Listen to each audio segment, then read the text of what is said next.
नवीन अर्ज भरण्यासाठी आपल्याला यायचं आहे या लिंकवर। याची पण लिंक आपल्याला खाली डिस्क्रिप्शन बॉक्समध्ये देण्यात आलेली आहे। तर आपल्याला हे जे काही पोर्टल आहे या पोर्टलवर आपल्याला सुरुवातीला इथे मराठी आणि इंग्लिश या दोन भाषा दाखवल्या जातील। तर मी इथे मराठी ही भाषा इथे निवड केलेली आहे। तर नवीन अर्ज भरण्यासाठी आपल्याला इथे लाभार्थी सुविधा आणि याच्याच खाली आपल्याला इथे अर्ज करा याच्यावर क्लिक करायचे आहे। त्यानंतर आपल्यासमोर अशा प्रकारचा एक नमुना A1 फॉर्म ओपन होईल। तर आपण येथे अर्ज करा तर या खालीच नवीन ग्राहक 3 HP 5 HP 7.5 HP अशा प्रकारे ऑप्शन आपल्याला इथे पाहायला मिळत आहे। त्यानंतर इथे अर्जाची स्थिती मध्ये अर्जाची सद्यस्थिती, देयकाची रक्कम भरणा करा, सूचीबद्ध पुरवठादाराची निवड करा, तर अशी माहिती आपल्याला दर्शवली जात आहे। तर आपण इथे पाहू शकतात की पैसे भरून प्रलंबित कृषी पंप वीज जोडणी ग्राहक तपशील।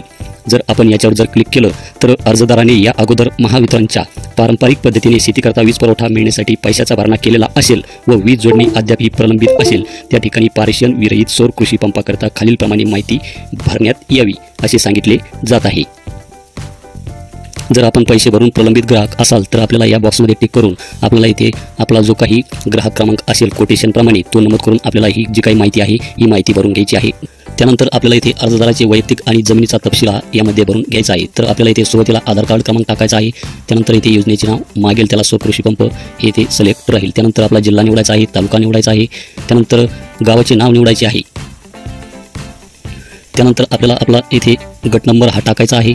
गट नंबर टाकल्याच्या नंतर इथे आपल्याला ऑटोमॅटिक परत आपण जो काही गट नंबर तिथे टाकलेला आहे तोच गट नंबर आपल्याला इथे दाखवला जाईल, तो आपल्याला इथे सिलेक्ट करून घ्यायचा आहे।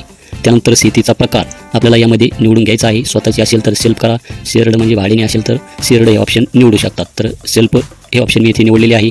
त्यानंतर जमीन मालकाचे नाव, तर आपण या ड्रॉप डाऊनमधून आपण त्या जमीन मालकाचे नाव यामधून निवडून घ्यायचे आहे।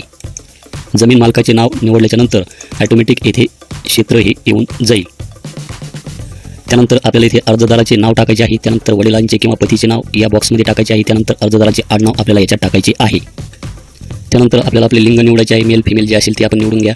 त्यानंतर आपल्याला इथे जात वर्गवारी आपली जी काही कास्ट असेल ती कास्ट आपल्याला याच्यामधून निवडून घ्यायची आहे। त्यानंतर आपल्याला इथे मोबाईल क्रमांक हा टाकायचा आहे। त्यानंतर ईमेल ID आपण इथे टाकू शकतात किंवा तो कंपल्सरी नाही। त्यानंतर आपल्याला इथे अर्जदाराचा रहिवासी पत्ता व ठिकाण टाकून घ्यायचे आहे। तर यामध्ये घर क्रमांक टाकायचा आहे। त्यानंतर इथे रस्ता कोण हे टाकण्याची आवश्यकता नाही। त्यानंतर आपल्याला आपला जिल्हा याच्यामधून निवडायचा आहे। त्यानंतर तालुका निवडायचा आहे। त्यानंतर गावाचे नाव निवडायचं आहे। त्यानंतर याच्यामधून आपल्याला पिनकोड हा निवडून घ्यायचा आहे आणि परत आपल्याला इथे मोबाईल क्रमांक हा द्यायचा आहे आणि त्याच्यापुढे STD कोडसह दूरध्वनी क्रमांक हा टाकण्याची आवश्यकता नाही आणि इथे पॅन कार्ड क्रमांक आपण काही टाकण्याची आवश्यकता नाही। त्यानंतर आपल्याला इथे जलस्रोत आणि सिंचन माहिती यामध्ये जलस्रोत प्रकार आपल्याला इथे निवडायचा आहे। वेल, बोरवेल, फार्म पॉन्ड, जर आपली विहीर असेल तर विहीर हे ऑप्शन निवडा, बोरवेल असेल तर बोरवेल निवडा किंवा शेततळे असेल जर आपल्याकडे जर शेततळे असेल तर फार्म पॉन्ड हे ऑप्शन निवडा। तर मी इथे बोरवेल हे ऑप्शन निवडलेले आहे। त्यानंतर सिंचन प्रकार यामध्ये मायक्रो ओपन पाईप हे ऑप्शन आपल्याला इथे पाहायला मिळतील, तर मी इथे पाईप हे ऑप्शन निवडलेले आहे। त्यानंतर पाण्याची गुणवत्ता निवडा, तर आपले जे काही पाणी आहे हे हार्ड आहे का सॉफ्ट आहे हे आपल्याला इथे निवडायचे आहे, तर मी इथे सॉफ्ट हे निवडलेले आहे। त्यानंतर जलस्रोत खोली फुटामध्ये आपल्या बोरची जी काही खोली असेल ती आपल्याला फुटामध्ये टाकायची आहे, तर मी इथे 180 इतकी करतो। हंगामात जलस्रोत खोली फुटामध्ये हे टाकण्याची आवश्यकता नाही आणि उन्हाळी हंगामात जलस्रोत खोली फुटामध्ये टाकण्याची काही आवश्यकता नाही। त्यानंतर विद्यमान शेत तलाव आहे का, तर असेल तर होय करा आणि नसेल तर नाही करा। त्यानंतर आपल्याला इथे कृषी तपशीलमध्ये पिकाचा प्रकार मागील वर्षीचा टाकायचा आहे, तर यामध्ये खरीप आणि रब्बी हे ऑप्शन पाहायला मिळतील, तर मी खरीप हे ऑप्शन निवडलेले आहे आणि पिकाची संख्या मागील वर्षी आपण किती पिके घेतलेली आहे ती आपल्याला इथे टाकायची आहे, तर मी इथे 4 करतो। त्यानंतर पिकाचा प्रकार शेवटचा ते शेवटचा वर्ष, तर यामध्ये खरीप किंवा रब्बी हे ऑप्शन आपल्याला दाखवत आहे, तर मी परत इथे खरीप हे निवडलेले आहे आणि पिकाची संख्या आपल्याला इथे टाकायची आहे, तर मी इथे 2 टाकतो। त्यानंतर इथे विद्यमान पंप तपशीलमध्ये विद्यमान पंप वापरकर्ता आहे, तर यामध्ये यस किंवा नो हे ऑप्शन आपल्याला इथे पाहायला मिळतील, तर मी इथे यस हे ऑप्शन निवडून घेतो। त्यानंतर विद्यमान पंप प्रकार तर AC DC, तर DC हे ऑप्शन मी निवडलेले आहे। त्यानंतर विद्यमान पंप उपप्रकार सबमर्सिबल किंवा सरफेस, तर सबमर्सिबल हे आपल्याला निवडायचे आहे। HP मध्ये विद्यमान पंप क्षमता आपल्याला इथे निवडायची आहे, तर मी इथे 3 ही निवडलेली आहे। त्यानंतर विद्यमान पंपचा ऊर्जा स्रोत, तर इथे डिझेल हे ऑप्शन मी इथे निवडलेले आहे आणि ऊर्जा कार्यक्षम पंप, तर इथे मी नो हे ऑप्शन निवडलेले आहे आणि इथे लिटरमध्ये वार्षिक डिझेलची आवश्यकता, तर मी इथे 200 लिटर इतकी करतो।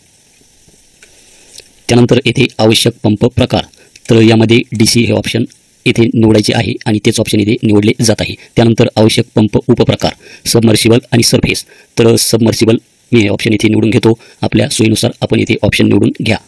तर आवश्यक पंप श्रेणीमध्ये इथे वॉटर हे ऑप्शन इथे निवडले जात आहे. त्यानंतर HP मध्ये आवश्यक पंप क्षमता, तर आपल्या क्षेत्रानुसार आपल्याला इथे पंप सिलेक्ट करण्याचे ऑप्शन हे मिळणार आहे.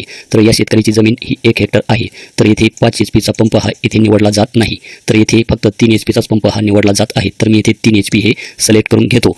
त्यानंतर इथे आवश्यक पाणी उपसा लिटर आपल्याला इथे टाकून घ्यायचं आहे. त्यानंतर आपल्याला इथे त्या शेतकऱ्याचा बँक खाते नंबर टाकायचा आहे, खातेधारकाचे नाव टाकायचे आहे, IFSC कोड टाकायचा आहे. IFSC कोड टाकल्याच्यानंतर इथे बँक तपशील शोधा याच्यावर जर क्लिक केलं तर इथे ऑटोमॅटिक बँकेचे नाव येईल. त्याचप्रमाणे MICR कोड येऊन जाईल आणि शाखेचे नाव इथे येऊन जाईल. त्यानंतर आपल्याला इथे खाली शाखेचे शहर किंवा गाव इथे मॅन्युअली टाईप करून घ्यायचे आहे. बँकेचा तपशीलची माहिती भरल्याच्यानंतर आपल्याला हे जे काही घोषणापत्र आहे हे घोषणापत्र एकदा वाचून घ्यायचे आहे. तर आपण इथे पाहू शकता की वरील माहिती मला समजली असून मला समजावून देण्यात आली असून मी कोणत्याही दडपणाशिवाय ते मान्य करीत आहे. तर आपल्याला या चौकामध्ये क्लिक करायचं आहे. त्यानंतर मी भरलेला फॉर्म तपासला आहे, सबमिट केलेली सर्व माहिती बरोबर आहे. परत आपल्याला इथे क्लिक करायचे आहे. त्यानंतर मी सहमत आहे की एकदा अर्ज सबमिट केल्यानंतर बदलांना परवानगी दिली जाणार नाही.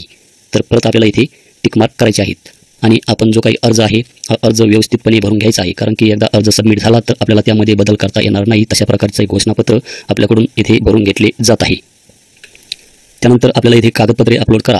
तर कागदपत्रे हे आपल्याला PDF फाईलमध्ये अपलोड करायचे आहे आणि त्याची जी काही साईज आहे ही 50 KB आत असायला हवी. तर यामध्ये 7/12 उतारा, जर विहीर कूपनलिका शेतात असल्यास 7/12 उतार्यावर त्याची नोंदसुद्धा आवश्यक आहे आणि एकापेक्षा जर जास्त नावे असल्यास इतर भोग वाटदाराचे ना हरकत प्रमाणपत्र ₹200च्या मुद्रांक कागदावर सादर करावे अशी इथे आपल्याला माहिती दाखवली जात आहे. जर आपला सामायिक बोर किंवा विहीर असेल तर आपल्याला ₹200 येथे बॉन्ड हा याच्यामध्ये लागणार आहे.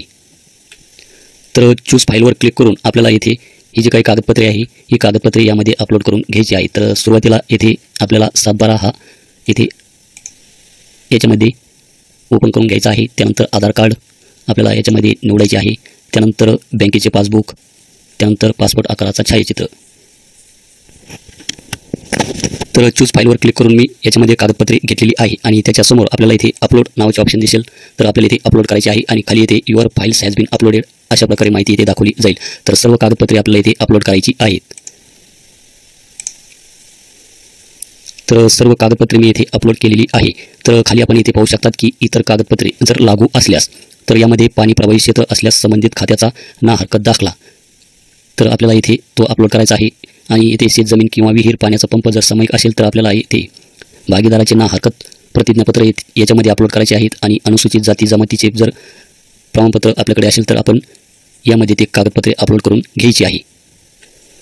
त्यानंतर आपल्याला इथे अर्ज सादर करा किंवा रद्द करा अशा प्रकारे माहिती दाखवली जात आहे. आपण जर व्यवस्थित फॉर्म भरलेला असेल तर आपण अर्ज सादर करा या बटनावर क्लिक करायचे आहे.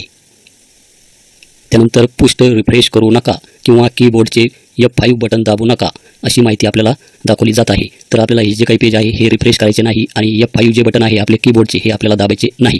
तर मी इथे ओके करतो. ओके केल्याच्यानंतर आपण खरोखर अशी नोंद करू इच्छिता तर मी इथे ओके करतो. त्यानंतर परत पृष्ठ रिफ्रेश करू नका, कीबोर्डचे F5 बटन दाबू नका, तर मी इथे ओके करतो. ओके केल्याच्यानंतर आपण पाहू शकतात की पारेषण विरहित सौर कृषी पंपासाठी आपला A1 फॉर्म यशस्वीरित्या प्रविष्ट झालेला आहे. कृपया भविष्यातील संदर्भ हेतूसाठी खालील दिलेला तुमचा लाभार्थी क्रमांक नोंद करून ठेवा.